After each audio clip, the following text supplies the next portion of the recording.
Allahumma salli wa sallim ala hadzal nabiyil karim sayyidina wa maulana Muhammadin wa ala alihi wa sahbihi ajma'in. Amma ba'du, qala Allah ta'ala fi kitabihil aziz. Minta teh ya, teh panas. Yuk teh. A'udzu billahi minasy syaithanir rajim. Bismillahirrahmanirrahim. Kullu nafsin dha'iqatul maut wa innama tuwaffawna ujurakum yawmal qiyamah faman zuhziha 'anil nari wa udkhilal jannata faqad faz wa mal hayatud dunya illa mata'ul ghurur. Qala Rasulullah sallallahu alaihi wasallam, man kharaja fi talabil ilmi fahuwa fi sabilillahi hatta yarji. Baginda Rasul bersabda, siapa keluar untuk mendapatkan ilmu, orang itu adalah orang yang berjihad fi sabilillah sampai dia kembali ke tempatnya. Mudah-mudahan kita semua mendapatkan pahala jihad dari Allah Subhanahu wa taala. Amin. Sadaqallahul azim wa sadaqa rasuluhun nabiyul karim wa nahnu ala dhalika minasy syahidin wasyakirin walhamdulillahi rabbil alamin. Para ulama, tuan-tuan guru yang mulia, bapak-bapak, ibu-ibu, jemaah subuh yang dimuliakan Allah SWT, wajiblah kita bersyukur pada Allah SWT. Salawat dan salam kita sampaikan untuk baginda Rasulullah sallallahu alaihi wasallam. Kesuksesan di dunia menurut Quran dan hadis Nabi hanya satu. Tidak dua, tidak tiga, tidak empat, tidak lima, apalagi 10. Sukses di dunia hanya satu, yaitu jika dia bisa taat pada Allah sama Rasul seumur hidup. Dia sukses. Ini ditulis di surah Al-Ahzab. Wa may yuti'illaha wa rasulahu faqad faza fawzan 'azima. Siapa yang taat sama Allah sama Rasul, maka orang itu telah sukses dengan kesuksesan yang besar. Kalau kita mentaati Allah dan Rasul, tentu susah payah, mujahadah. Karena apa? Karena harus menghadapi 5 penghalang besar. Untuk mentaati Allah itu ada penghalangnya. Kata Nabi, mukmin baina khamsi syada'id. Orang beriman itu al-mu'minu baina khamsi syada'id, berada dalam 5 penghalang besar untuk bisa sukses, untuk bisa mentaati Allah. Penghalang pertama, al-mu'min yahsuduhu.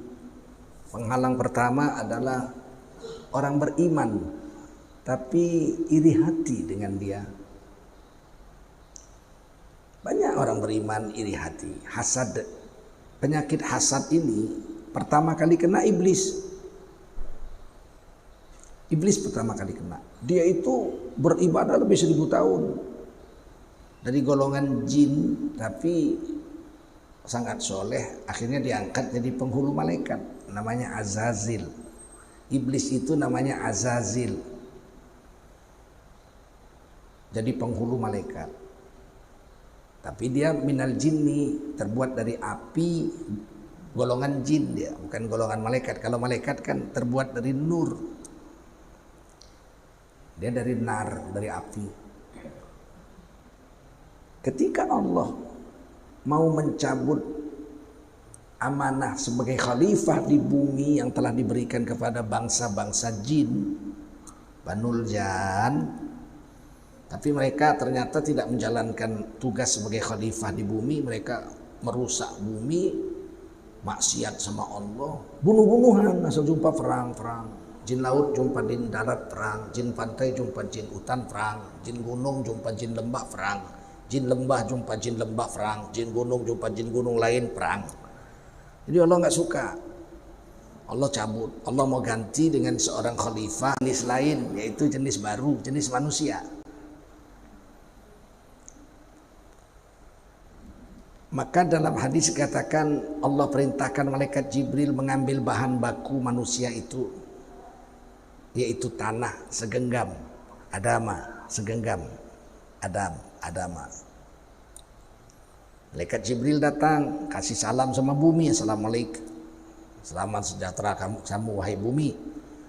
Aku ini amaroni, aku telah diperintah Allah untuk mengambil tanah, mengambil kamu segenggaman untuk bahan bakunya Nabi Adam. Untuk apa? Kata bumi, untuk jadi khalifah di atas bumi, yang mengatur bumi. Gak usah, gak mau aku. Nanti macam yang itu, rusak. Malaikat Jibril pulang, lalu kata Allah, Mikail turun, ambil segenggam untuk bahan baku Nabi Adam. Sama malaikat Mikail kasih salam, minta sama bumi. Bumi gak mau. Oh, jangan, nanti rusak lagi. Yang ketiga, Allah perintahkan malaikat maut turun, ambil bahan baku untuk Nabi Adam segenggaman. Kalau orang Jawa bilang sak cawuan, adamah bahasa Arabnya. Malaikat maut turun, kata malaikat maut, bumi, aku diperintah Allah ngambil kau segenggam. Izin gak izin ku ambil, ini perintah Allah. Nanti dia merusak saya, maksiat sama Allah, macam itu, jin-jin itu, bunuh-bunuhan lagi. Kata malaikat, kau mau nggak mau ku ambil. Diambil sama malaikat maut satu genggaman. Dan genggaman malaikat maut itu besar. Malaikat maut besar. Air 7 samudra disiramkan ke kepalanya, nggak netes setetes ke keningnya, kata Rasul. Saking besarnya malaikat maut. Berapa besar genggaman malaikat maut? Letakkan. Malaikat lihat semua, termasuk iblis lihat. Ketawa iblis. Kalau dari ini jadi buat jelek lah hasilnya. Tanah, malaikat dari nur, jin termasuk iblis dari api. Makhluk baru yang mau jadi pengatur bumi ini dari tanah, pasti jelek. Remeh iblis dalam hatinya, tapi dia nggak ngomong. Iblis bilang, kalau ininya jelek lah, nggak nimbang saya lah. Di laqad khalaqnal insana fi ahsani taqwim. Sungguh kami Allah telah menjadikan seorang manusia, itu Nabi Adam, dalam bentuk yang terbaik, in the best form. Ahsani taqwim, ahsan itu yang paling tak ada imbangnya. Kulit merah jambu, ganteng sekali Nabi Adam. Kita sering salah kalau tanya siapa manusia paling ganteng, kita bilang Nabi Yusuf. Salah. Nabi Yusuf. Nabi Yusuf ganteng tapi tidak paling ganteng. Dalam kitab Qasasul Anbiya, Nabi Muhammad ditanya oleh para sahabat, ya Rasul, kami mendengar Nabi Yusuf paling ganteng. Kami sudah pergi ke Ethiopia, sudah pergi ke Syam, sudah pergi ke Mesir, sudah pergi ke Yaman, dengar cerita katanya yang paling ganteng Nabi Yusuf. Karena Yusuf nisfu min Adam. Nabi Yusuf gantengnya separuhnya Nabi Adam. Berapa gantengnya Nabi Adam itu? Fi ahsani taqwim gitu. Bentuk paling cantik, gak ada lawan. Kemudian sahabat bertanya lagi, ya Rasul, kami udah keliling-keliling juga ke Yaman, kemana-mana. Belum pernah kami jumpa laki-laki seganteng Rasulullah. Mana lebih ganteng, Rasulullah dengan Nabi Yusuf? Kata Rasulullah, aku dengan Nabi Yusuf seperti rembulan dan matahari. Diplomatis jawaban. Berarti Nabi Yusuf dengan Nabi Muhammad sama gantengnya.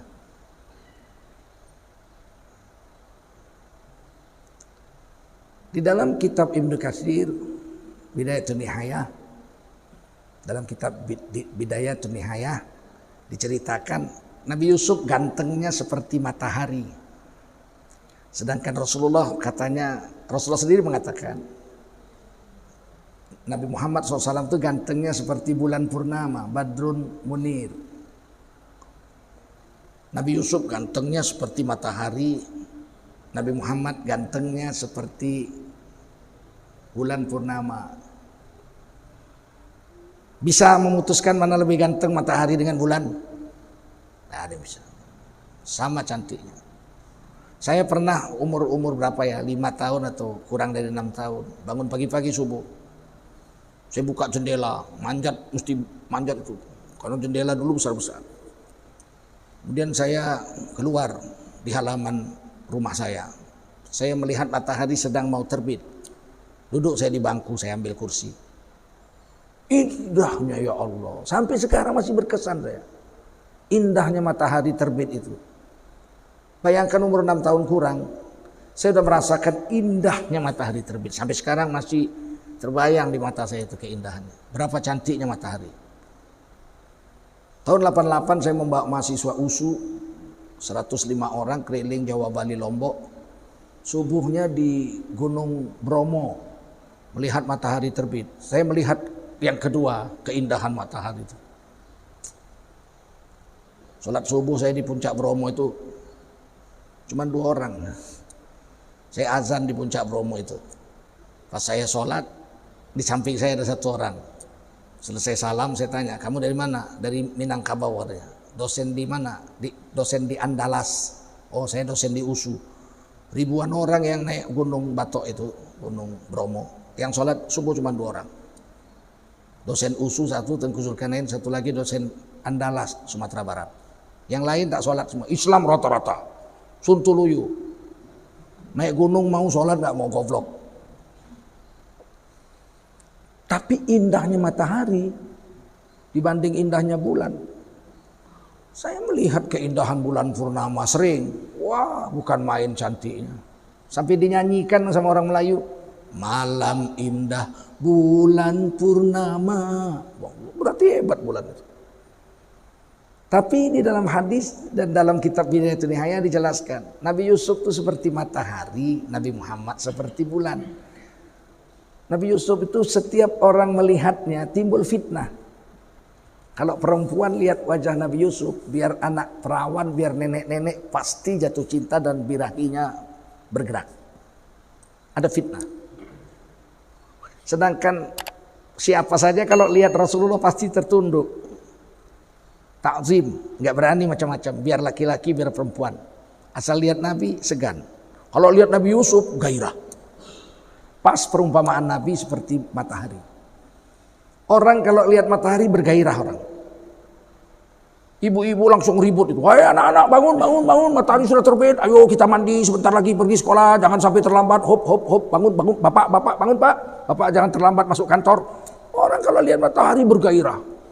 Kalau lihat bulan nggak ada. Mana ada ibu-ibu lihat bulan. Bangun semua. Loh, bulan sudah muncul. Ayo, nggak ada. Jadi lihat Rasulullah itu orang nggak gerusa-gerusu.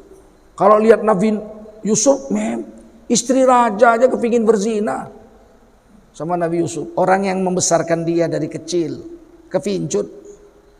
Orang yang memelihara Nabi Yusuf, sejak kecil kan dibuang sama saudaranya. Dibeli di pasar oleh Kitfir, jadikan budak. Karena cantik, ganteng, teratur, terpelajar oleh Raja Mesir yang beli ini, udahlah kita bebaskan, jangan jadi budak lah, nggak enak. Diangkat jadi anak. Dipeliharalah sama Kitfir, Raja Mesir sama istrinya, Zulaikha katanya. Bisa ibu yang memelihara dia itu kepingin berzina, bayangin. Saking gantengnya Nabi Adam, iri iblis, keluar hasad itu.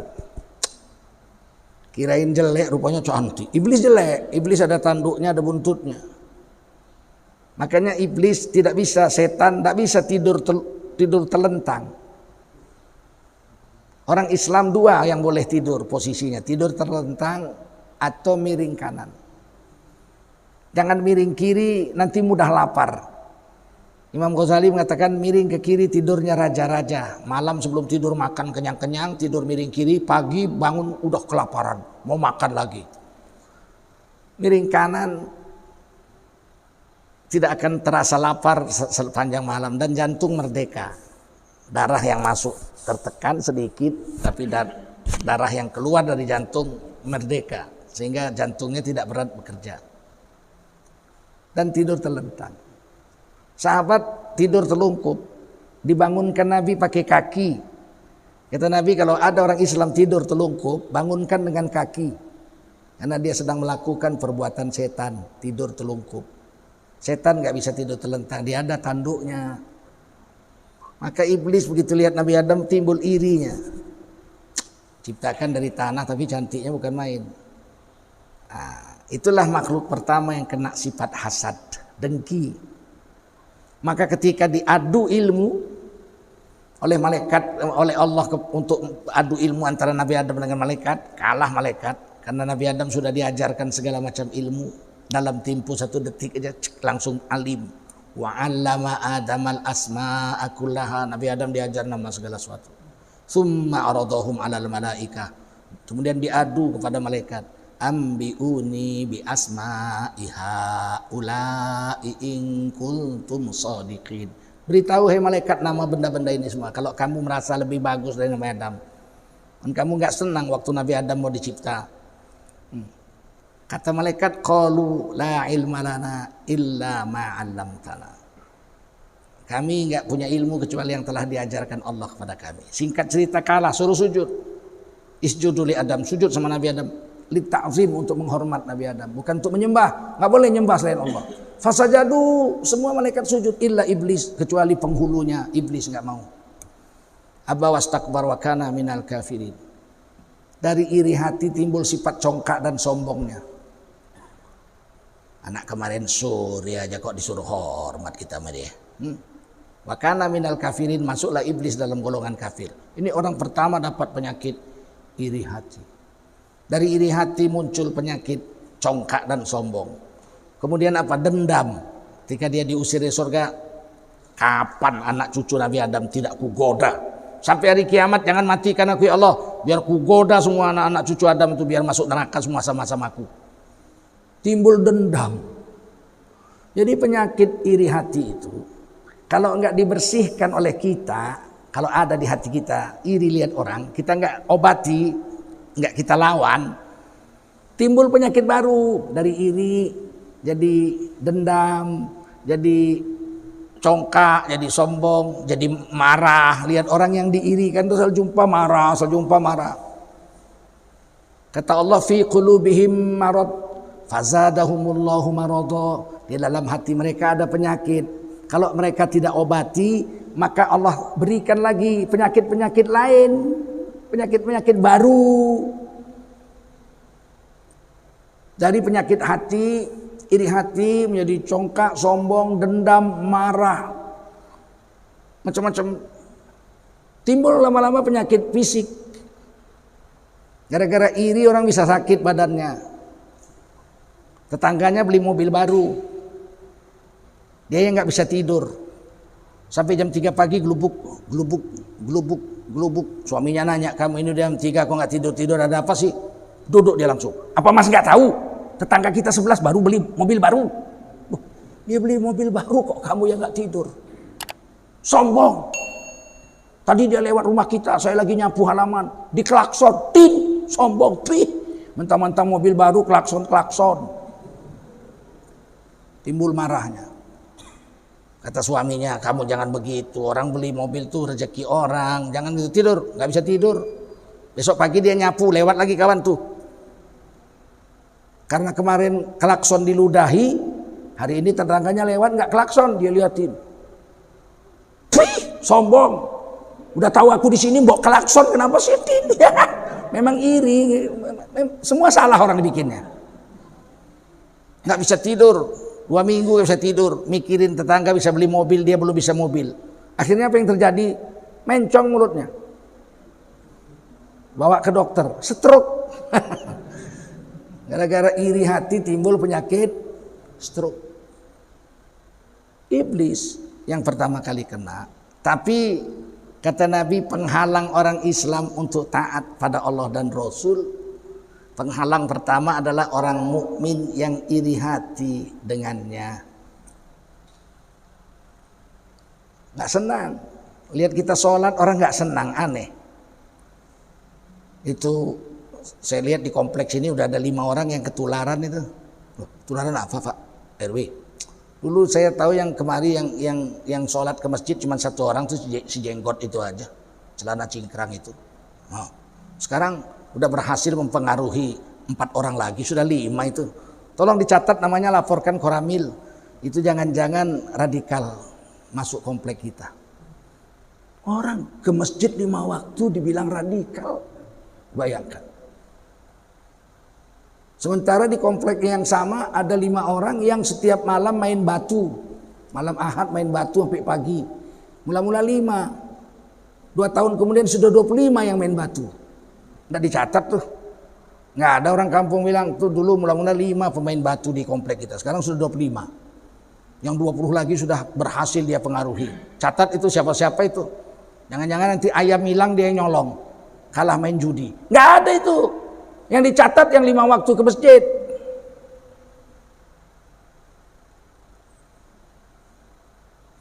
Iri lihat, nggak senang gitu. Hasad. Nggak senang lihat orang Islam. Orang Islam soleh-soleh kumpul mau bikin partai politik. Apa sih? Sejak kapan nih orang Islam ini mulai berpolitik? Islam itu harus zikir-zikir, sholat-sholat saja. Jangan berpolitik, politik itu kotor. Terus politik kotor yang boleh berpolitik preman-preman, germo-germo, maling-maling, koruptor-koruptor. Orang-orang soleh tidak boleh. Akhirnya jadi pejabat bejat-bejat semua lah. Orang yang soleh-soleh nggak boleh. Rusak. Di wilayah kafir, partai yang menang pasti partai bukan partai Islam. Di Bali misalnya, itu nggak ada partai Islam menang. Yang jadi bupati, yang jadi wali kota, yang jadi gubernur seumur hidup orang Bali, Hindu. Belum pernah Kiai Haji Joko Corondro misalnya jadi wali kota di Denpasar, nggak pernah. Jangan harap. Di NTT mesti orang Kristen Katolik semua yang jadi bupati, gubernur. Tapi bisa orang Islam. Di Tapanuli Utara, Sumatera Utara, di Nias, bisa orang lain. Dia banyak. Alasannya kenapa kalian nggak ganti-ganti kalian aja? Kami banyak. Kalian harus sadar diri. Kalian minoritas, kan kami mayoritas. Giliran di tempat kita yang banyak, kalian jangan bawa-bawa mayoritas minoritas, semua punya hak yang sama. Ahok dicalonkan jadi gubernur Jakarta oleh partai Islam. Nggak senang lihat orang Islam mencalonkan orang Islam di tempat yang banyak orang Islam. Jangan bawa-bawa agama, Bung, ini politik. Tapi di daerah dia nggak boleh orang lain. Yang sialnya mereka kompak, kita yang pecah belah, kita sama kita. Orang Islam iri mengiri. Sudah ada wacana ditulis sekarang. Sudah 7 kali presiden orang Islam, nggak beres Indonesia. Sekali-sekali tukar aja. Coba kasih sama orang Kristen biar bagus Indonesia ini. Sudah berani dia bilang. Di Medan mereka demo 50.000 orang, save babi, mari selamatkan babi, selamatkan babi. Kita bukan golongan minoritas lagi. Berani. Mereka kompak. Yang nggak kompak kita sesama kita hasad, dengki, iri. Ini penghalang besar. Sialnya sifat iri itu memakan yang sejenis. Islam iri sama orang Islam, itu yang pertama kata Nabi. Yang kedua, irinya itu sejenis. Dokter irinya sama dokter. Dokter irinya sama dokter. Saya udah praktek 10 tahun. Pasien saya kok nggak banyak ya. Itu baru praktek 2 tahun, pasien dia kok banyak ya. Jangan-jangan main dukun dia itu. Iri. Dokter irinya sama dokter. Tukang ikan irinya sama tukang ikan. Saya jual ikan kok nggak laku ya, dia kok banyak kali orang yang beli di meja dia, di meja saya kok sepi, jangan-jangan dia main dukun itu. Iri, sangka jelek lagi, menuduh lagi macam-macam.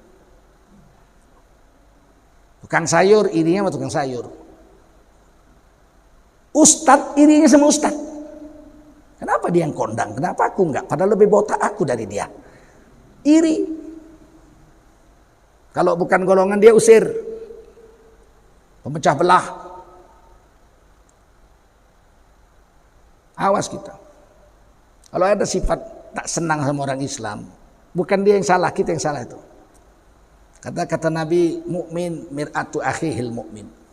Itu orang beriman, cermin bagi mukmin yang lain. Kita ini sebetulnya lihat orang seperti sedang melihat cermin. Kalau orang itu kita lihat jahat, sebetulnya yang jahat kita. Kecuali kita kenal dia, udah tahu tingkah lakunya. Memang germo dia, kita benci. Tapi kalau kita baru lihat-lihat aja kulitnya, kita benci, kita sedang melihat cermin. Kalau kita sedang lihat cermin, yang kita lihat bukan orang kita. Kalau bapak berdiri depan cermin, di dalam cermin itu ada monyet besar. Siapa yang monyet? Siapa? Jawab. Kita sendiri, kita sedang lihat cermin. Rasulullah bilang begitu, al-mu'min mir'atu akhihil mu'min. Mukmin itu cermin bagi mukmin yang lain. Ada perempuan, pelacur, menjual diri setiap malam. Satu hari dia demam, nggak kerjalah dia, nggak praktek. Duduk depan teras rumahnya. Hujan gerimis malam-malam. Jam 10 lewat seorang wanita muda jalan di tengah gerimis. Apa kata pelacur ini? Mesti pelacur kayak saya juga. Jam 10 keluar malam, ini mesti kayak saya. Padahal perempuan itu sedang pergi mau memanggil dokter karena bapaknya kumat jantungnya. Dia anak perempuan gak punya saudara laki-laki, dia terpaksa pergi memanggil dokter. Tapi yang dilihat oleh si pelacur, jam 10 malam gerimis-gerimis pergi keluar rumah, mesti sedang praktek juga kayak saya biasanya. Memang dia lihat dirinya bukan lihat orang. Satu orang manajer satu perusahaan, penipu, 3 bukunya. Untuk yang punya modal lain bukunya, untuk dia lain bukunya, untuk bayar pajak lain bukunya. 3, nggak ketahuan 10 tahun dia menipu yang punya perusahaan. Licin. Satu hari ada pesta, duduk di meja-meja bundar. Dia duduk, 3 orang duduk satu bundar. Kenalan nak, siapa nama pak? Oh saya Ahmad, masya Allah. Kamu siapa? Saya Jainal. Oh saya Joko. Kerjanya apa pak? Kata kawan barunya itu, saya manajer di perusahaan ini. Mesti maling kayak saya juga. Karena dia sedang lihat cermin. Paham? Kecuali kita udah kenal dia memang, gak ada lain. Jadi kalau sekedar lihat, timbul sesuatu yang salah di hati kita. Sebetulnya yang jahat kita bukan dia. Ini yang nomor 1. Penghalang besar orang Islam untuk taat sama Allah dan Rasul adalah orang Islam sendiri. 5 tahun dia jadi ketua wirid pengajian Yasinan malam Jumat. Pemilihan baru dia kalah, nggak jadi ketua lagi. Yang jadi ketua baru ada aja salahnya, diprotes ya tiba-tiba, kau nggak beres kau begini. Jadi ketua itu bukan begitu, bukan begini. Sebetulnya bukan karena ketua baru itu salah, karena hatinya benci aja. Kenapa bisa mengalahkan saya begitu? Itu yang pertama. Mudah-mudahan kita diselamatkan Allah dari iri sesama muslim. Yang kedua, wa munafik yubghiduh. Penghalang kedua orang untuk taat adalah orang munafik yang marah kepadanya. Kalau iri, kalau mukmin iri, kalau munafik marah. Orang munafik itu lahiriahnya Islam.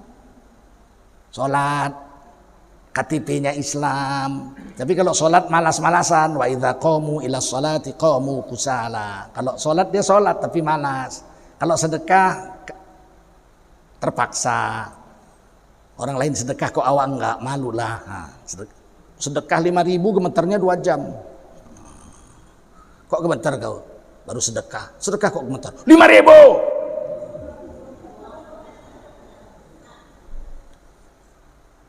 Nggak senang aja lihat orang Islam. Orang jikir-jikir dia marah. Orang nggak jikir dia marah juga. Habis sholat orang jikir. Kau macam ikan mujair kau kulihat. Ngapain kau komat kami? Zikir. Sok alim. Ada yang jikir keras. Subhanallah, subhanallah.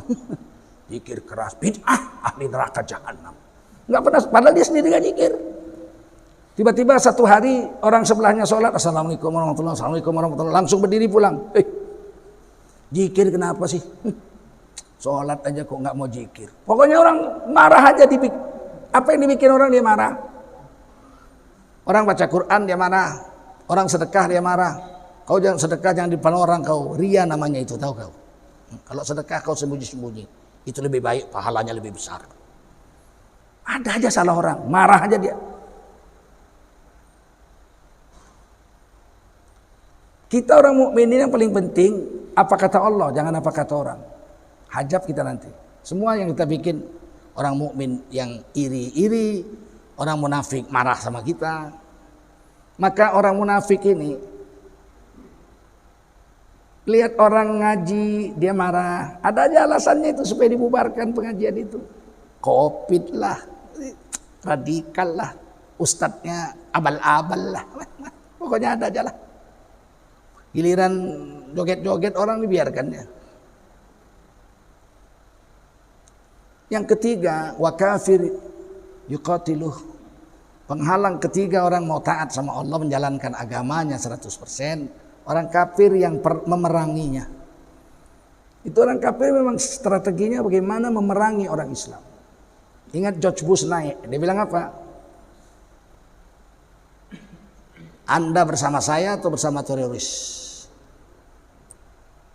Pokoknya kalau bersama Amerika berarti baik, kalau tidak mau bersama Amerika berarti teroris. Kan dikasih dua pilihan pahit itu. Anda bersama kami atau berarti Anda sama dengan teroris. Jahat. Negara orang diserbu. Saddam Hussein itu dibilang punya senjata pemusnah massal. Diobrak-abrik nggak dapat, sampai Saddam Husseinnya dibunuh. Sampai sekarang nggak ada senjata pemusnah massal itu. Pokoknya matiin aja. Udah nggak dapat di Irak, ternyata nggak ada, udah terguling, udah terbunuh itu Saddam Hussein, dihukum gantung. Libya punya senjata pemusnah massal, obrak-abrik Libya nggak ada, sampai Gaddafi mati. Ceritanya hilang. Pokoknya serang aja dulu. Kalau udah diserang udah habis, jangan dikasih kesempatan muncul lagi. Singapura itu dulu negara Islam, itu negeri Kesultanan Temasek, disewa sama Inggris, masukkan Cina dari RRT sana, sap. Lama-lama banyakan Cina di Singapura. Sekarang setelah dia berkuasa, nggak boleh orang Melayu jadi kolonelnya, nggak boleh. Letnan kolonelnya orang Melayu nggak boleh di Singapura. Kalau jadi tentara paling tinggi mayor. Azan nggak boleh pakai mic, azan hanya di dalam aja. Jangan mengganggu. Bayangkan, itu negeri Sultan Temasek. Nggak dikasih habis. Filipina itu berasal dari kata fi amanillah. Dalam lindungan Allah. Fi amanillah. Jadi Manila. Negerinya negeri Sultan Sulu. Kesultanan Sulu. Ketika orang-orang Spanyol menjajah sana, terkejut dia waktu perang, yang diserang itu takbir, Allahu Akbar, Moro. Spanyol itu dikuasai dinasti Ahmaro, Moro, itu hampir 700 tahun. Mereka menyebut orang Islam itu orang Moro di Spanyol, karena Kesultanan Ahmaro. Mereka nggak bisa bilang Ahmaro, banyak makan babi, dia bilang Moro. Nggak bisa bilang Ahmaro. Firdaus nggak bisa, kebanyakan makan babi. Firdaus jadi Paradise. Moro terkejut di Filipina, banyak sekali orang Moro. Memang Kesultanan Melayu, Sultan Sulu, dijajah 400 tahun, habis Islam. Minoritas sekarang. Hak-haknya diambil. Mereka melawan, dibilang teroris, pemberontak. Thailand Selatan, Kerajaan Patani. Saya mungkin 30 kali lebih ke sana dakwah. Waktu saya tinggal di Medan berkali-kali setiap tahun saya ke sana. Diambil sama Siam. Kerajaan Melayu itu habis. Walaupun sampai sekarang mayoritas 4 provinsi itu Islam. Setung, Naratiwat, Patani, Yala. 4 provinsi itu masih 90% orang Islam. Tapi mana boleh jadi wali kota, nggak boleh jadi, apalagi jadi gubernur, nggak boleh. Jadi kepala sekolahnya nggak boleh. Ketika mereka mengadakan perlawanan menuntut haknya, teroris, ekstremis, bunuh, lawan. Sangat Pak. Memang mereka menyerang kita. Kalau sholat sembahyang zikir, oh boleh. Penjajah Belanda dulu kita kalau mau sholat. Kesultanan Delhi dibikinkan masjid mewah. Sampai sekarang pemerintah Republik Indonesia 75 tahun belum mampu membangun masjid lebih cantik dari Masjid Raya Sultan Delhi. Belanda yang bangun. Kalau sholat, zikir, baca Quran, puasa silakan. Bahkan mau naik haji disediakan kapal sama penjajah Belanda. Tapi jangan coba berpolitik. Dibilang ekstremis, bunuh terus, penjarakan. Bung Karno, Bung Hatta, mereka berpikir bagaimana Indonesia merdeka, masuk penjara, dibuang ke Digul, buang ke Bengkulu, buang ke Brastagi, jauhkan dari kaumnya, berbahaya, ekstremis ini orang. Yang sialnya orang-orang kita ikut jadi londo ireng. Saya lihat foto Marsose membunuh 5-6 orang pribumi dibunuh berdarah-darah. Diinjek pakai kaki, mereka berfoto pakai baju biru, baju tentara Belanda. Orang bulenya cuma 3. 57 lagi orang Indonesia. Bela Belanda, namanya Londo Ireng. Ikut membunuh saudaranya sendiri. Orang Belanda cuma 6 juta, kita 60 juta. Bisa dijajah Belanda kita 300 tahun. Bukan karena Belanda banyak. Karena banyak yang jadi londo ireng. Betul. Mereka memang mau membunuh kita. Tapi kita kok ikut-ikutan gabung ke mereka.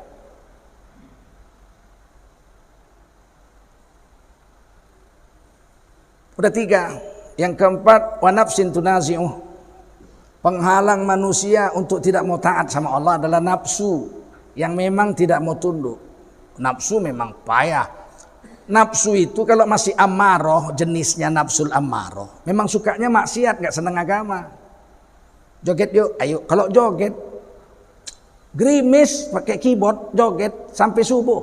Kanan, ke kanan dan ke kanan, ke kiri, sampai subuh.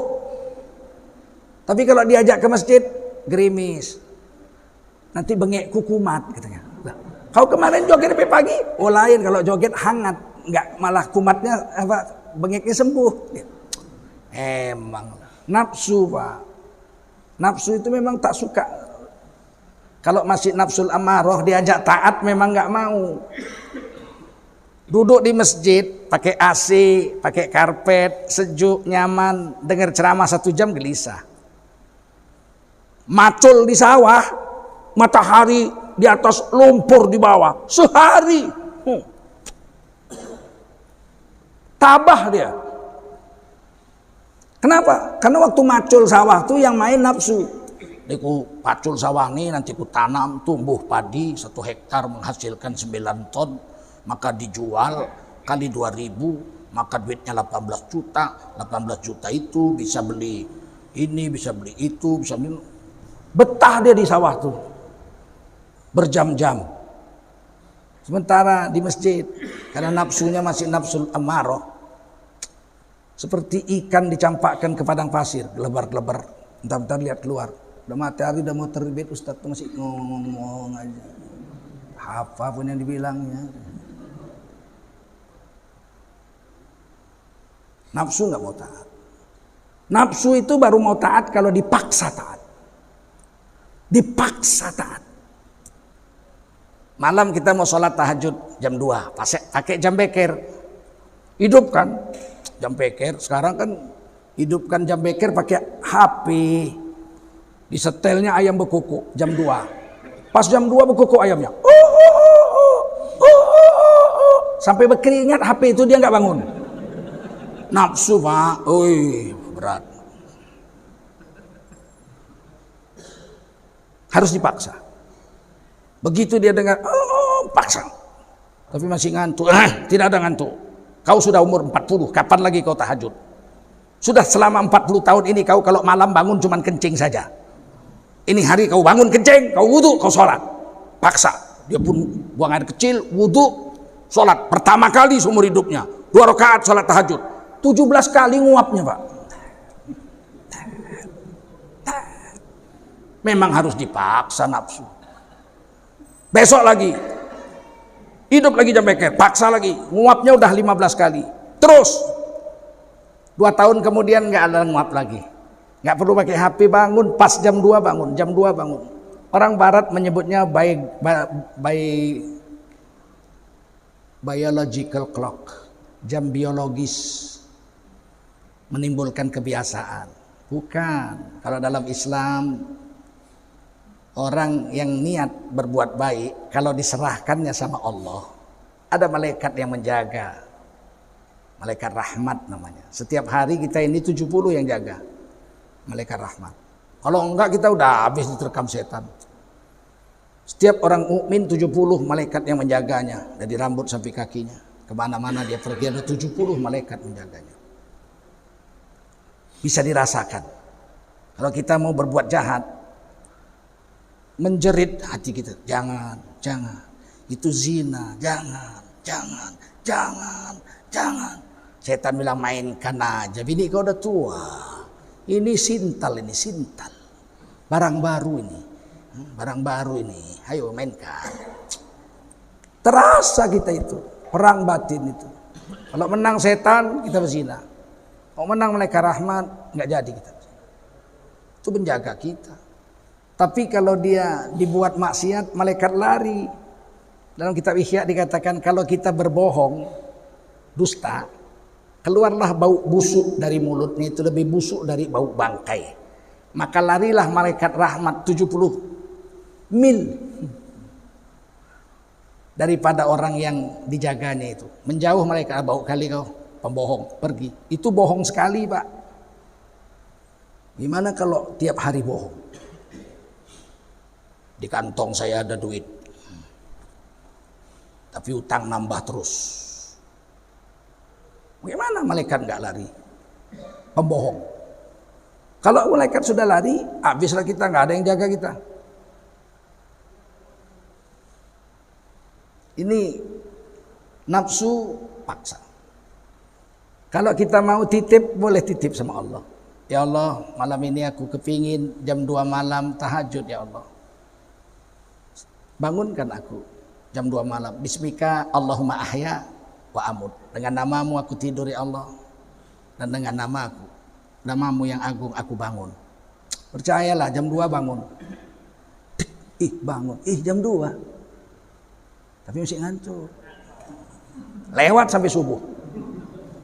Udah dibangunkan. Tapi kita enggak. Orang-orang yang biasa tahajud enggak perlu pakai jam-jam beker. Pas aja dia bangun. Pas saja. Tubuhnya mengaturnya. Tapi nafsu tetap akan melawan. Sifat manusia dasarnya pelit. Kalau sedekah, bergemetar Pak. Ngasih 5.000 saya bilang gemetar.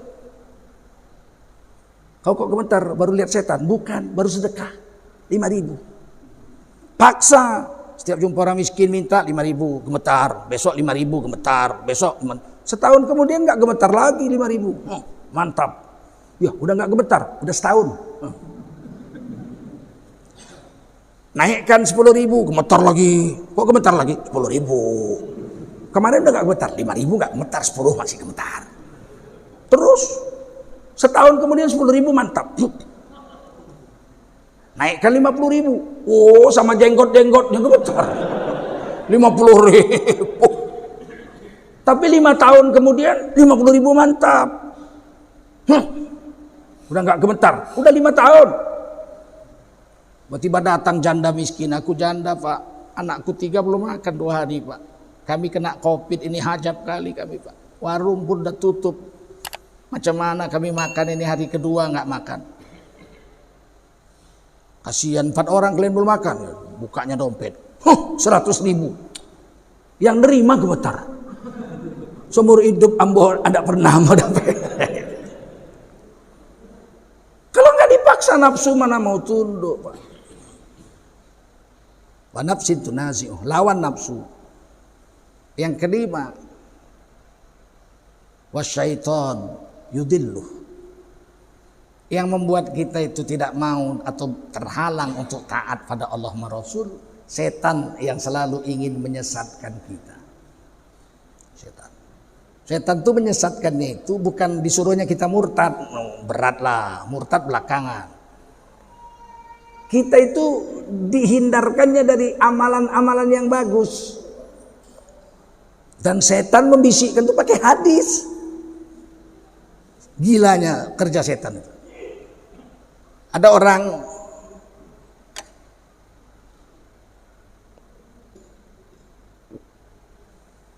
pergi ke masjid sholat isya.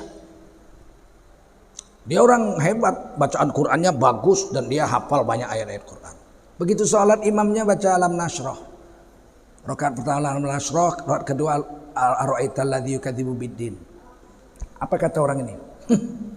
Sholat isya alam nasroh. Lebih bagus aku sholat sendiri di rumah. Rakaat pertama Yasin, rakaat kedua Al-Waqiah. Orang dia memang hafal. Padahal kata Nabi, siapa berpisah dari jemaah, dia akan diterkam setan seperti kambing yang terpisah dari rombongannya diterkam serigala. Tapi itulah setan membisikkan, lebih bagus kau sholat sendiri. Rakaat pertama Yasin, rakaat kedua Al-Waqiah. Imam dua itu tak beres. Rakaat pertama alam nasroh, kedua alam taro. Besok alam taro, inna a'tayna. Rugi kau, satu huruf 10 pahala. Nggak datang dia ke masjid isya. Kata istrinya nggak ke masjid bang isya. Imamnya alam taro. Aku hari ini mau sholat sendiri di rumah. Yasin, Waqiah. Dia pun berwudu. Lewat ruang tamu, lewat TV, dilihat. Jet Li main. The Mad Dog. Cat. Mak Jet Li jago nih. Lain ini belum ada ganti Jet Li nih. Duduk sebentar nonton. Nonton. Kata istrinya nggak sholat bang.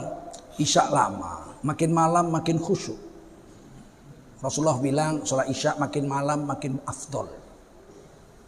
1,5 jam tamat film Jet Li. Masuk lagi kamar mandi wudu. Mau masuk ke ruang sholatnya lewat TV. Arnold Schwarzenegger. Mak ini lebih seru lagi Arnold. Duduk lagi nonton. Kata istrinya nggak sholat isya bang. Habis film ini masih jam 11. Pas waktunya yang afdol untuk sholat. Mendekati tengah malam. Jam 11 habis film Arnold. Wudhu lagi dia lewat.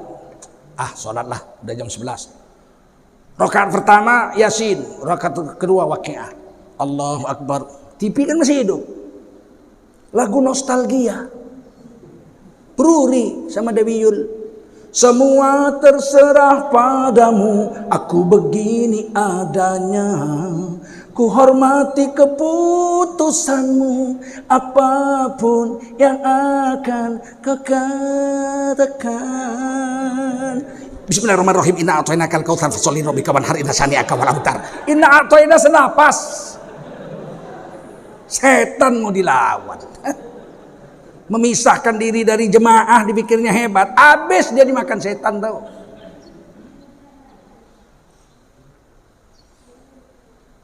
Kita mau perang sama setan, mana menang? Dia lihat kita nggak lihat dia. Gimana kita mau perang sama setan? Satu-satunya cara melawan setan berlindung kepada Allah. A'udzubillahi minasyaitonir rajim. Berlindung pada Allah. Melawan setan berlindung sama Allah. Jangan pisah dengan jemaah. Alaikum bil jamaah. Kamu mesti tetap berkawan-kawan. Pergi sendiri makruh. Berkawan minimal 2 orang. Kalau kamu berdua, angkat salah satu jadi amir. Kita mau pergi nih Tanjung Pinang naik kapal laut. Ya kita berdua. Ya siapa pimpinan rombongan? Amirnya siapa? Bapak lah, bapak lebih tua. Saya amir. Oke. Kamu makmur? Ya oke. Bismillah. Naik kapal. Ada apa-apa bagaimana Mir? Musyawarah. Itu ada anak gadis tuh mau duduk sebelah kita. Janganlah, suruh sana yang nenek-nenek itu aja sebelah kita. Karena berdua ada Amir. Kalau sendiri kan datang nenek-nenek menurut, nek jangan sini nek.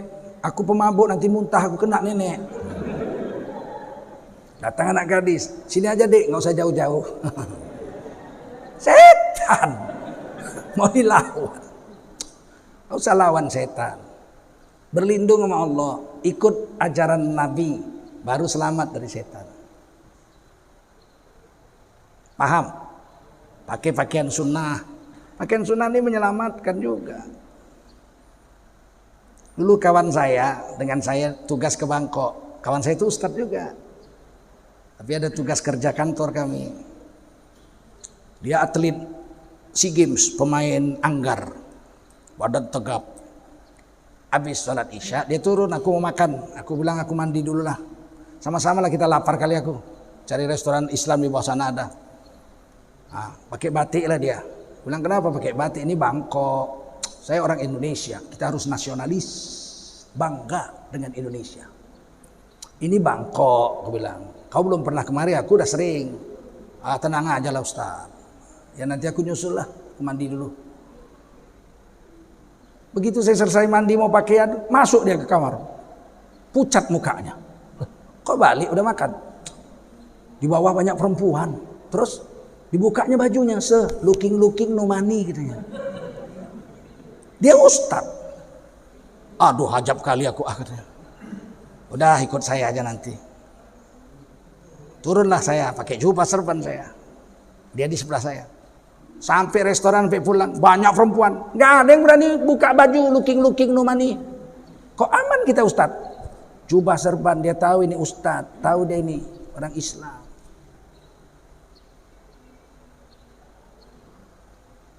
Di Jakarta ada satu daerah banyak kali itu di kota namanya dulu. Banyak kali pelacur. Pakai begini kita dipanggil Pak Haji. Assalamualaikum Pak Haji. Padahal yang bilang tuh pelacur. Assalamualaikum Pak Haji. Coba saya pakai celana jin. Pakai kaos oblong ada tulisannya I love you baby. Lewat depan pelacur tuh, di suite-nya lah. Psst, Om. Pakai kita dong Om, udah jam 11 malam belum dapat pasien nih. Diskon 50% Om. Dipanggilnya Om. Saya pakai begini, nggak ada yang berani manggil Om.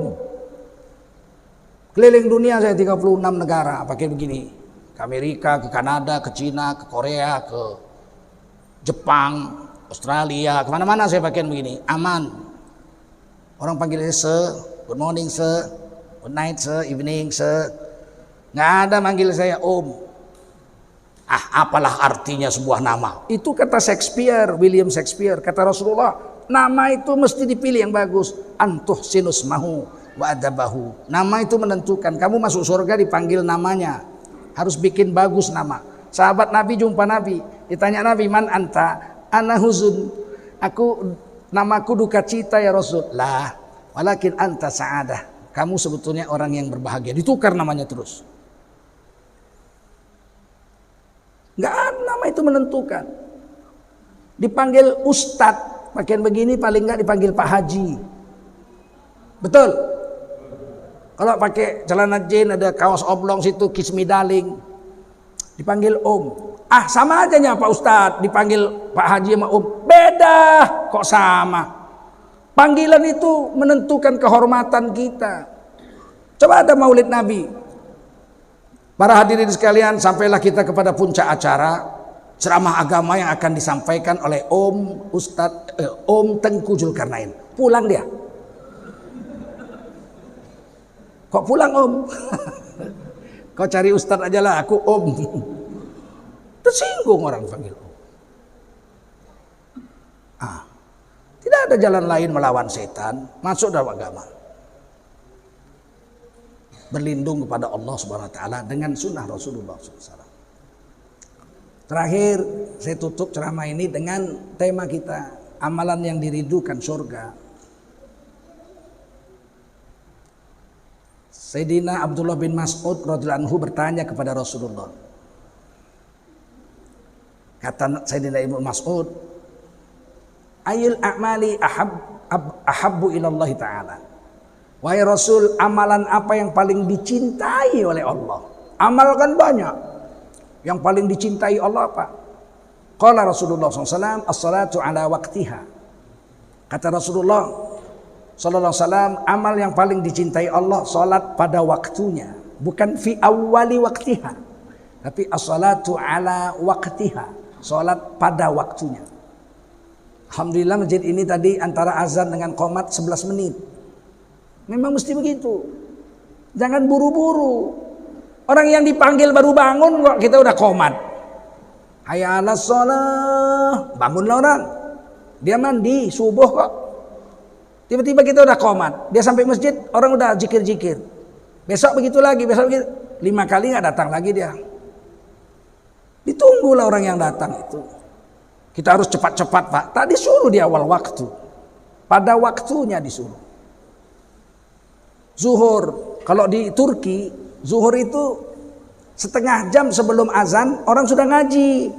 Di tiang itu ada tempat duduk. Imamnya naik ke tiang, ceramah setengah jam zuhur. Setengah jam baru azan. Baru zikir-zikir ini qomat. Itu pengajian di seluruh masjid di Turki itu menjelang zuhur setengah jam. Di sini bikinlah, nggak ada yang datang. Tukang sapu masjid lah satu orang duduk setengah jam, bikinlah taklim setengah jam sebelum zuhur, nggak ada yang datang.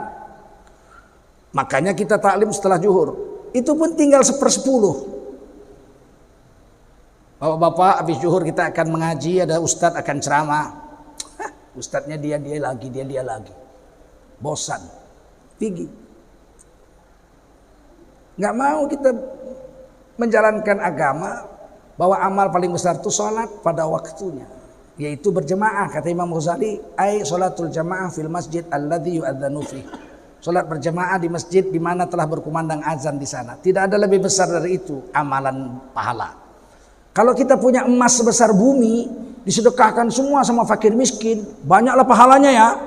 Emas sebesar dunia, sedekahkan semua fakir miskin, besar pahalanya. Tapi kalah dengan 2 rakaat sholat subuh berjemaah. Sedangkan sholat sunat aja sebelum subuh lebih besar dari seluruh dunia dan isinya.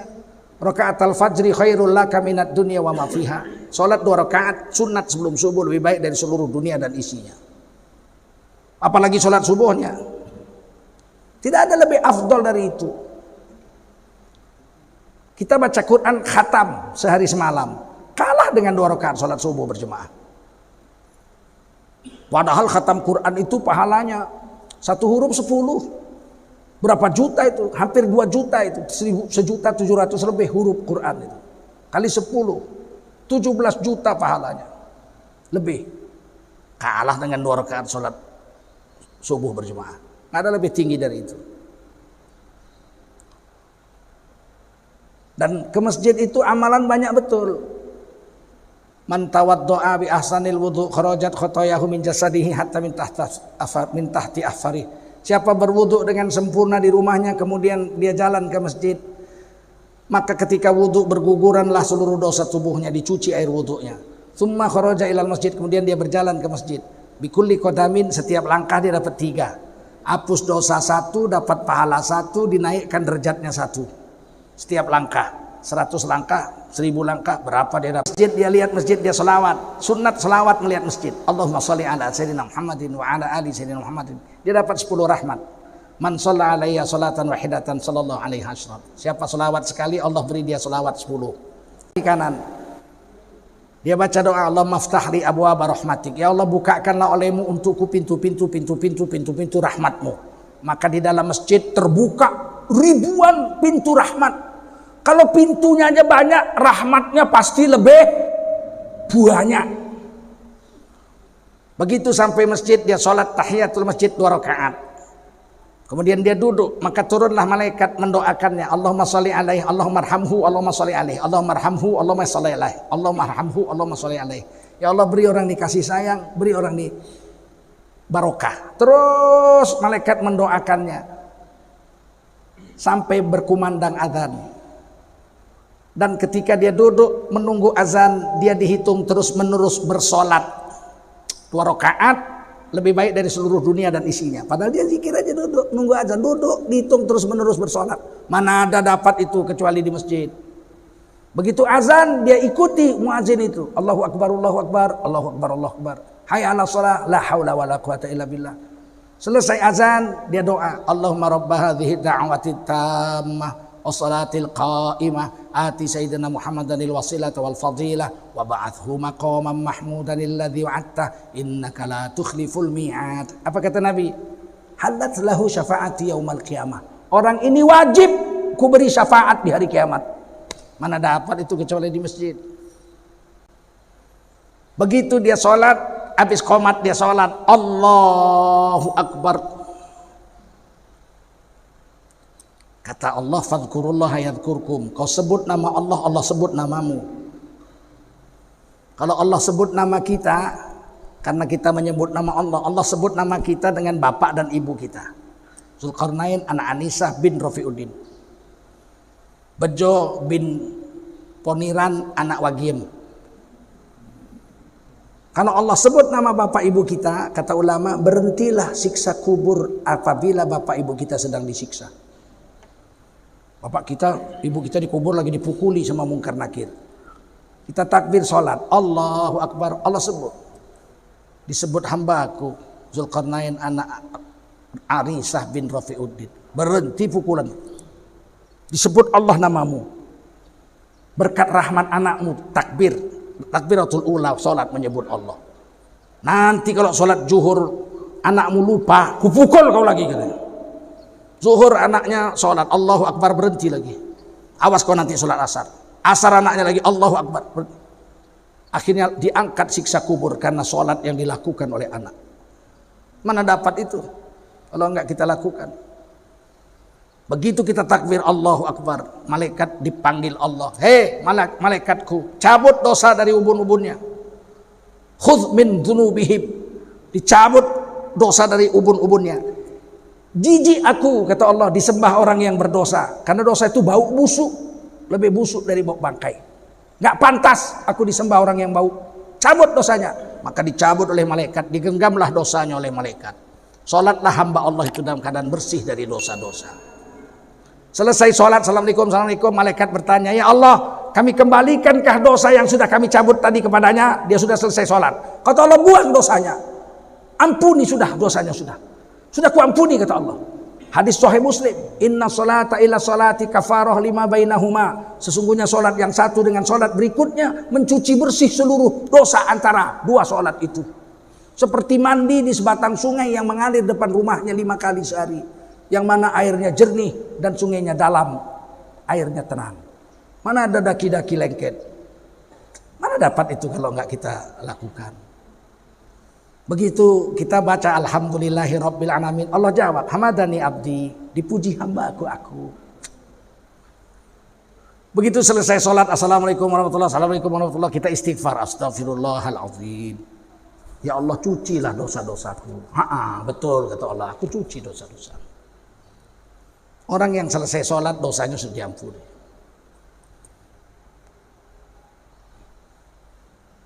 Betapa hebatnya. Begitu dia zikir subhanallah 33 kali, alhamdulillah 33 kali, Allahu Akbar 33 kali, la ilaha illallah wahdahu la syarikalah sekali, 100 kali. Rasulullah mengatakan, ghufira lahu khotoyahu walau kana mithlu zabalil bahar. Diampuni seluruh dosanya walaupun sebanyak buih di laut. Betapa hebatnya sholat itu. Selesai sholat dia keluar masjid, dia langkah kaki kiri, dia baca doa, Allahumma inni as'aluka min fadlik. Semua, Allahumma inni as'aluka min fadlik. Ya Allah, sesungguhnya aku minta rezeki darimu.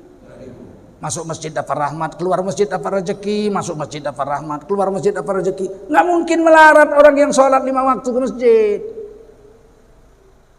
1800 kali setiap tahun dia dapat rahmat, dapat rezeki. Ada orang ngadu sama Ustaz, lelah kali aku berdoa, namun hidupku tetap miskin. Kau mau apa, kata Ustaz? Aku mau berubah nasibku lah Ustaz, jangan miskin aja terus. Udah capek aku doa Ustaz, nggak datang juga rezeki. Sudah datang, cuman waktu pembagian rezeki kau tak ada. Di mana dibagi? Di masjid. Di masjid dibagi. Masuk masjid dikasih rahmat, keluar masjid kasih rezeki. Kau nggak pernah ke masjid. Kerelah hidupmu. Nggak mungkin Allah dusta, Nabi dusta, nggak mungkin. Setuju?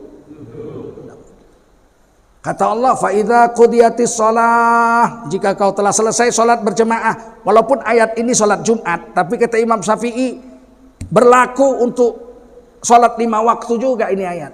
Karena sama-sama disyariatkan azan. Sholat Jumat ada azan nggak? Sholat subuh ada nggak? Zuhur, maghrib, asar, isya ada. Sholat Idul Fitri rame yang datang, ada azan nggak? Sholat tarawih yang datang rame, ada azan nggak? Berarti nggak sama kedudukannya. Sholat tarawih, sholat Idul Fitri dengan sholat Jumat. Subuh ada azan, Jumat ada azan, kemungkinan sama kata Imam Syafi'i. Dalam ditulis. Kalau orang sudah sholat berjemaah kata Allah, fa idza qudiyatis shalah, sudah selesai kamu sholat berjemaah, fantashiru fil ard, bertebaranlah kamu di muka bumi, wabtaghu min fadlillah, usaha cari rezeki dari Allah. Sambil cari rezeki, wadhkurullaha katsira, zikir yang banyak, distempel di ujung ayat, la'allakum tuflihun, mereka pasti akan sukses. La'alla kalau datangnya dari Allah artinya pasti, kalau datangnya dari manusia artinya mudahan. Nggak mungkin itu. Polisi sholat dulu berjemaah baru jadi polisi, aman. Guru sholat dulu berjemaah baru jadi guru, aman. Kalau nggak jahat otaknya. Pelat nomor orang sebesar kumbangnya 2 km nampaknya mati. Pit! Selamat pagi Bapak. Ada kode 50.000. Jahat otaknya. Kecuali dia sholat berjemaah. Takut dia sama Allah. Guru pun jahat otaknya. Kalau nggak sholat. Pikir macam mana supaya dapat duit nih. Anak-anak, ibu hari Senin depan ulang tahun. Anak-anak harus memberi hadiah. Dikumpulkannya, kau 5 orang blender, kau 10 orang freezer, kau 10 orang. Otaknya jahat. Siapa yang berani? Ada anak nangis sama bapaknya, Pak, ngasih duit sekian Pak untuk beli blender Pak, untuk guru ulang tahun. Ya mana ada duit kita begitu nak, nanti nggak lulus Pak, aku sendiri yang nggak bayar, aku nggak mau.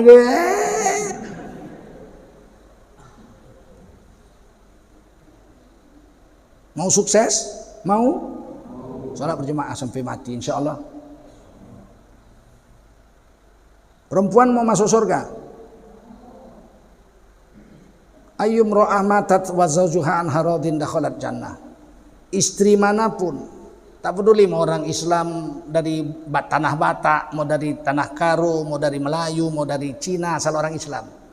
Istri manapun, kalau wafat dia, mati dia, suaminya ridho kepadanya, wajiblah surga baginya. Ibu masuk surga? Baik-baik sama suami. Kalau ibu mati, suami ibu ridho, ibu ahli surga. Boleh pilih 8 pintu surga, ibu pilih mana yang mau. Sekarang saya tanya, kalau kira-kira ibu mati hari ini, suami ibu ridho nggak? Woi.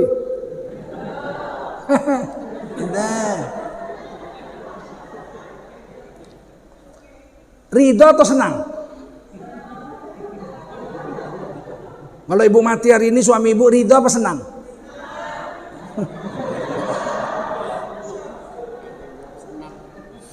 Ada yang mati istrinya senang dia. Pak, istri bapak mati Pak. Dari mana Pak? Pak Kelurah kok pandi-pandian. Tadi aku kerja, masih dada-dada kok sama aku. Istri bapak terpeleset kamar mandi, terbentur kepalanya ke lantai, mati. Ini surat matinya dari dokter, udah kami bawa tadi ke dokter. Nih mati, tengoknya. Betul Pak Lurah mati, betul. Ayo pulang, permisi dia dari pabriknya. Sampai rumah, mati. Nah, surat dokternya mati. Masuk dia ke kamar, pikir orang nangis, joget dia, akhirnya mati juga. Bahaya.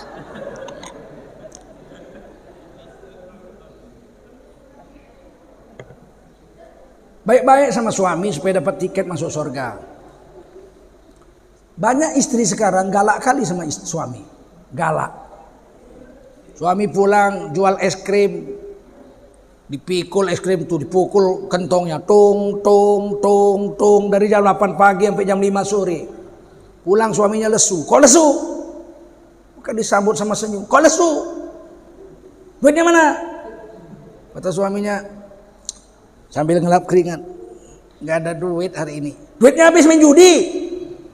Bukan. 3 hari ini Batam hujan. Es krim nggak laku. Goblok, udah tahu musim hujan jual es krim. Setrek langsung lakinya. Kejam kali, kejam. Senyum kenapa? Kenapa bang, lesu bang? Nggak laku es krim kita deh. Udahlah, nggak usah sedih bang. Sedih kali apa gak bawa duit? Udahlah, tenang, masuk aja bang. Makan apa malam ini kita? Tenang bang, makan es krim. Tapi hujan, dingin. Mana enak dingin-dingin makan es krim? Nanti saya panaskan dulu. Ah, kalau begitu ibu ridho suamimu. Betul. Tapi kalau goblok,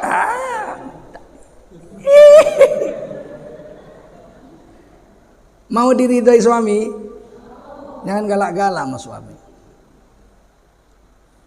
Saya itu, istri saya itu alhamdulillah lah, senang lah saya. 28 tahun kawin, belum pernah saya dilawan istri sekalipun.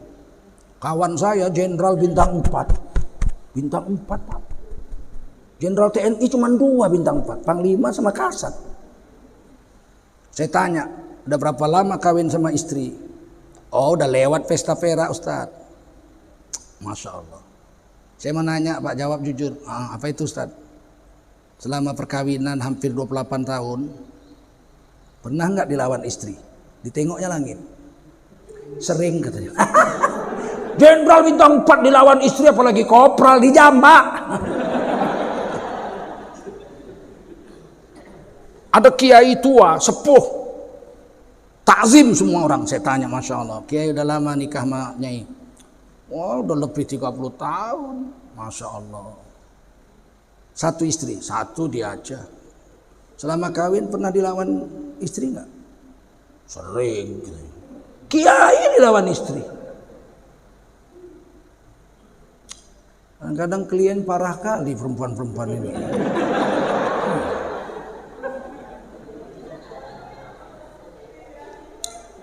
Saya kalau dilawan nggak tahan. Alhamdulillah 28 tahun kawin nggak dilawan saya. Itulah kebahagiaan hidup saya. Dan kami nggak pernah bertengkar soal duit. Hampir 28 tahun perkawinan. Soal duit nggak bertengkar. Kami bertengkar soal lain. Kalau soal duit nggak bertengkar. Senanglah saya, alhamdulillah. Cuman dia sering saya tinggal-tinggal. Ini juga udah. Ini 5 hari nggak pulang. Habis ini sambung Kalimantan. Kawan-kawan kawin lagi lah Ustaz. Gila kau, 1 aja aku tinggal-tinggal. 1 aja ditinggal-tinggal, cuma mau nambah. Kadang-kadang sedih. Ulang tahun perkawinan, nggak ada dia, wak pergi. Saya kalau ulang tahun saya lupa saya. Orang ingatkan, masuk SMS, selamat ulang tahun Ustaz. Ulang tahun aku lupa nyari. Tapi kalau ulang tahun kawin ingat aku. Sayang sama istri. 1 hari ulang tahun perkawinan tahun lalu di Padang saya. Dari malam nggak enak saya. Telepon nggak enak. Apalah aku buat. Habis sarapan pagi saya karang lagu. Di ruangan makan tuh saya karang lagu. 15 menit, 20 menit jadi. Saya kalau ngarang lagu nggak perlu masuk hutan, keluar kampung. Itu pemabuknya itu. Bukan pengarang, mengarang sebentar jadi. Masuk mobil saya bilang sama panitia, syuting. Nih HP saya. Kenapa? Aku mau nyanyi. Hah? Ustadz mau nyanyi? Ya aku mau nyanyi. Nah syuting. Ku nyanyikanlah ulang tahun perkawinan ke-27. Mau dengar? Nah, sebelum ditutup. 27 tahun kita telah bersama, harungi samudra kehidupan. Kadang ada suka, kadang ada duka, bunga hidup berumah tangga. Maafkan bila ku terlanjur, maafkan bila banyak murka, maafkan bila banyak hak tak tertunaikan. Daku hanya manusia, tak luput dari noda, namun cintaku tulus kepadamu. Kukirim pakai WhatsApp, nggak sampai 5 menit dibalas gambar nangis. Ces.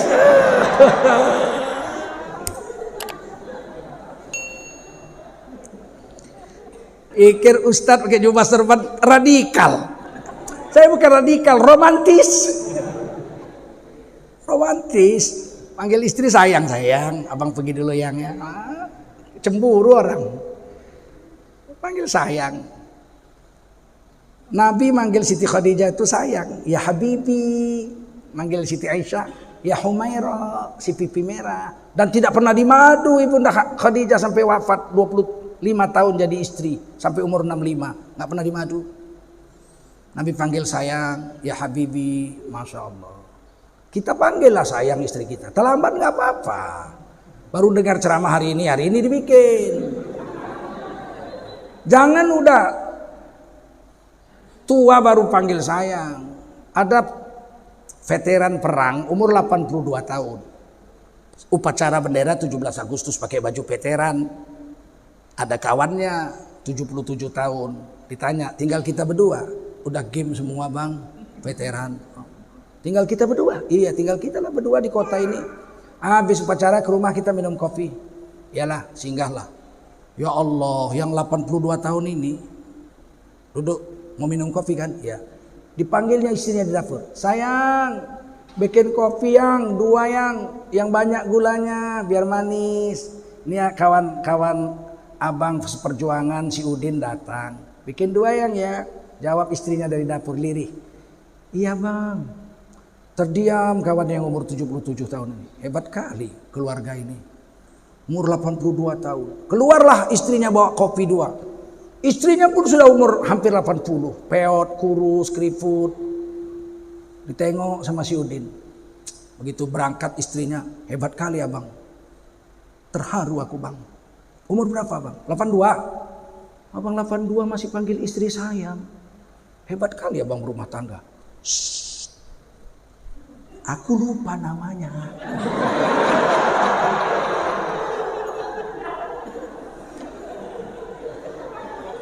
Mau kutanya takut aku. Terpaksa aku panggil sayang. Jangan kalian panggil istri kalian sayang setelah fikun. Sekarang. Mudah-mudahan kita jadi suami istri di dunia, jadi suami istri di sorga. Saya datang kemari dengan ada adik-adik kami dari Yayasan Kasih Palestina. Pada tanggal 17 Februari 2017 kami diminta membangun sebuah masjid di jalur Gaza, Palestina, kampung kelahiran Imam Syafi'i. Masjidnya kecil tapi tanahnya 5.000 meter. Di depannya ada kuburan. Akhirnya masjid dibangun. Masjid itu kecil tapi menghasilkan penghafal Quran sudah 23.000 orang. Kita bangun besar mampu menampung 5.000 orang. Sudah 2 tahun berjalan. Sudah dipakai sholat Idul Adha, korban sudah dipakai. Lantai 1 untuk sholat. Lantai 2 kami harus buat untuk pesantren Quran karena sudah ada dari dulu. Lantai 3 terpaksa dibuat sebagai kantor dan untuk pengungsi di musim dingin seperti sekarang ini. Jadi Oktober, November, Desember, Januari itu minus 15 sampai minus 17 derajat Celcius. Es di mana-mana. Kalau mereka tidur di kemah karena rumahnya dibom Israel, di bulldozer Israel, mati beku mereka. Kalau musim panas oke, mereka tidur di kemah. Musim dingin tidak bisa. Akhirnya kita buatlah masjid ini tingkat 3. Sudah jadi bangunannya. Menara sudah dibuat 45 meter. Menandakan tahun kemerdekaan kita 1945. Masjid ini diberi nama Istiqlal Indonesia. Masjid Kemerdekaan Indonesia. Duitnya semua dari bangsa Indonesia. 1 rupiah pun tidak ada dari bangsa lain. Kenapa harus orang Indonesia? Karena Israel takut dengan Indonesia. 2 tahun yang lalu Agim seperti saya ini mengumpulkan duit bangun rumah sakit. Sudah jadi. Nggak sampai sebulan kanan kirinya dibom Israel. Masjid nggak berani dia. Sebab ada bendera Indonesia. Mereka nggak berani. Kalau Kuwait yang bangun sebentar dia bom. Brunei yang bangun mereka. Rakyat Brunei cuma 250.000 orang. Indonesia 267 juta, nggak berani dia. Maka kita mengambil inisiatif membangun ini. Kita akan bangun klinik juga, kita akan bangun sekolah untuk anak-anak Palestina di tanah yang lebar ini 0,5 hektar. Sudah jadi, udah nampak? Trouble. Tapi bisa dilihat di YouTube atau di internet, klik aja Masjid Istiqlal Indonesia di Gaza, akan keluar laporan keuangannya, bentuk bangunan dan lain-lain. Sekarang kita sedang memasang lantai dan tidak pakai keramik, ini mesti pakai batu alam. Karena musim dingin bisa minus 17. Ya. Musim panas bisa 50 derajat Celcius. Jadi memang harus pakai batu dan mahal. Semen aja satu sak semen di Papua bisa 1,5 juta. Bagaimana kalau di Gaza? Tentu lebih mahal. Tapi sudah jadi, tinggal interior dalam. Nah kita minta, kita semua nyumbang. Siap? Caranya begini, masukkan tangan ke kotak, ngasih atau nggak ngasih masukkan. Ya Allah ini 10 juta, cuman saya belum ada duit. Maka dia dapat pahala yang diniatkannya 10 juta.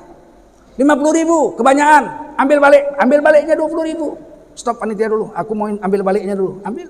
Masuk 100, pulang 70, oke. Nggak ada paksaan. Tapi jangan masuk 50, pulang 200. Oke? Nah, mari kita jalan.